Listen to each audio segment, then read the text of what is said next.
Pemirsa, jajaran Satres Narkoba Polres Buleleng berhasil mengamankan 200 liter lebih arak Bali dan minuman beralkohol lain yang tak berizin. Selain minuman beralkohol, aparat juga menyita madu kadaluarsa di wilayah Kecamatan Buleleng dan Kecamatan Tejakule.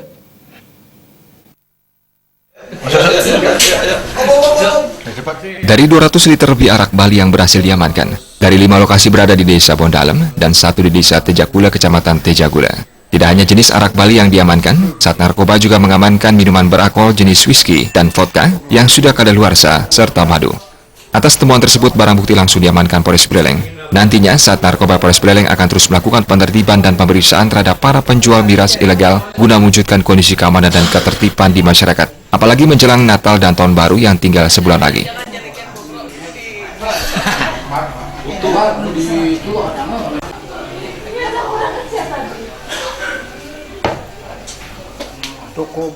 Adanya peredaran miras di wilayah Kabupaten Buleleng, yang mana kami dari Sat Narkoba melaksanakan penertiban peredaran miras di Desa Bondalem, yang mana di Desa Bondalem kami mendapatkan dari sebelum Hari Raya Galungan dan Kuningan, kami mendapatkan kurang lebih 200 liter arak Bali.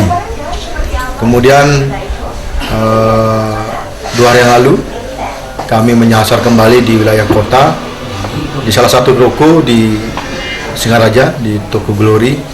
Kami menemukan beberapa minuman yang tanpa izin ataupun sudah kadaluarsa.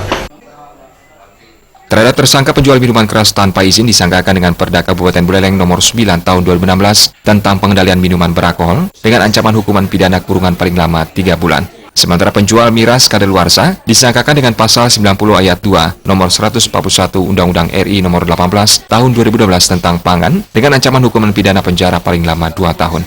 Komang Yuda, Bali TV.